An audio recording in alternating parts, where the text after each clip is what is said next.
Comment reprendre sa vie en main en 5 étapes. Bienvenue sur cette nouvelle vidéo. Prenez un instant pour vous abonner et cliquez sur la petite cloche à côté. Ok. Souvent, en fait la plupart du temps, on est emporté dans la vie sans même y réfléchir.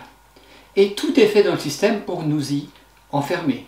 Bien oui, on débute sa vie d'adulte, diplôme en poche ou pas, on choisit un métier, souvent on ne le choisit pas d'ailleurs, trouve un métier, choisi par la force des choses, il faut bosser, ça correspond à nos études, bon.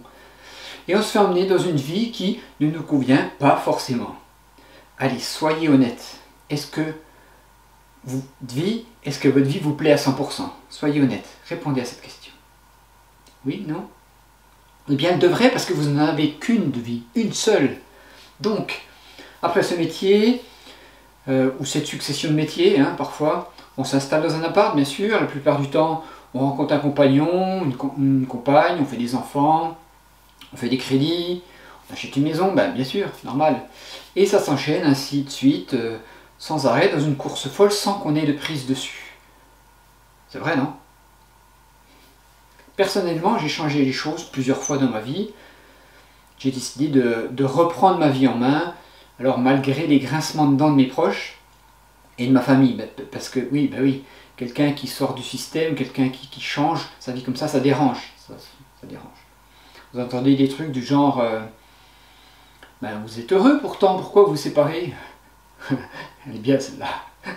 Ou bien tu vas pas quitter cet emploi de fonctionnaire, mais qu'est-ce que tu vas devenir? Ouais. Et moi je vous dis merde, je fais ce que je veux, c'est ma vie à moi, ma vie. Ou alors j'en ai une autre encore bien plus culpabilisante. Mais as-tu pensé aux enfants? Elle est bien celle-là, elle est puissante. Alors comme s'il fallait, on devait se sacrifier pour des enfants qui de toute manière vont quitter la baraque un jour ou l'autre, et puis qui vous feront des reproches sur votre éducation.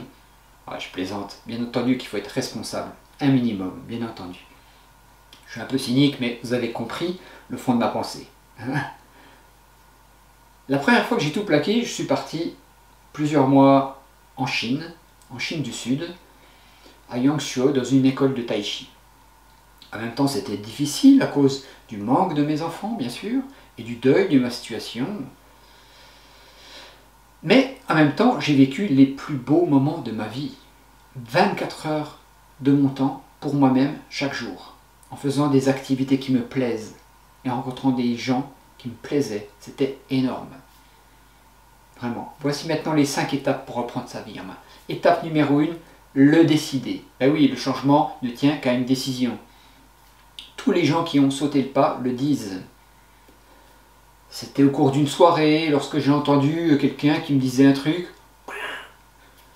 Ou bien j'ai suite à une vidéo, j'ai eu un déclic, plaf. Ou bien suite à un burn-out, ou à un moment donné, il faut prendre une décision. Et on a un petit déclic, il faut prendre une décision parce que c'est plus possible. On constate qu'on passe à côté de sa vie et il faut agir. Alors, étape numéro 2. S'inspirer de personnes qui l'ont fait. D'ailleurs, pas mal de personnes qui en ont ras-le-bol dans leur vie, vraiment, c'est ce que j'entends autour de moi en tout cas. C'est un sujet qui revient souvent, plus dans les reportages à la télé, donc ça intéresse les gens. Vous savez, les trucs du genre, ces Français qui sont allés vivre en Tombouctou ou en Papouasie occidentale, je sais pas trop où. Mine de rien, ça donne des idées, c'est pas mal. Alors, troisième étape. Je dirais qu'il est important de faire le bilan de sa vie. Faites le bilan de votre vie et posez-vous les bonnes questions.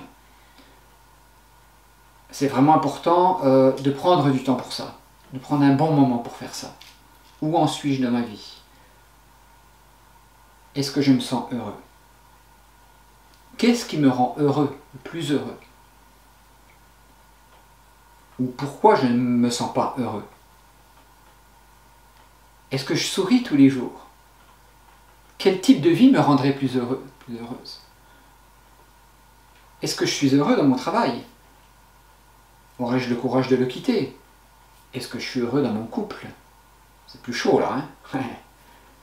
Est-ce que j'aurais le courage de quitter ma compagne, mon compagnon, ma femme, mon homme? Qu'est-ce que j'aimerais faire?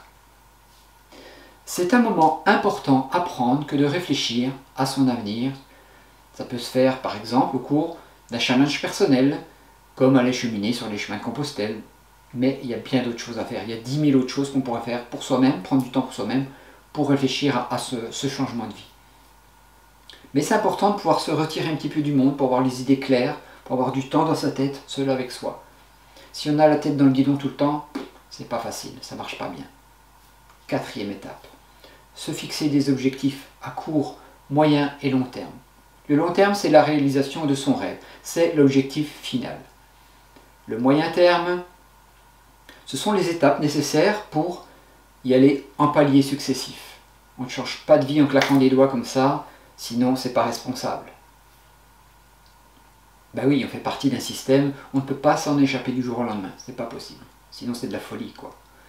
Et puis à court terme, ce sont les petites actions que l'on va mettre en place qui vont nous permettre d'avancer doucement, mais sûrement, un pas après l'autre. C'est bien de noter tout ça, c'est bien de prendre un petit carnet, ou un grand carnet même, et de noter tout ça, de faire le point sur ses objectifs, de rêver grand, de tout noter ce qu'on a envie, de mesurer son avancée, c'est bien. 5e point, c'est de passer à l'acte, agir maintenant. Il faut une première action pour, pour mettre en route l'énergie, pour lancer l'énergie de démarrage, l'énergie du changement. Une première action et on y va. Et bien voilà, cette vidéo c'est terminé. Si elle vous a plu, n'hésitez pas à la liker, inscrivez-vous à la chaîne, partagez à vos amis si ça vous fait plaisir. Je vous en remercie d'avance et je vous dis à très bientôt.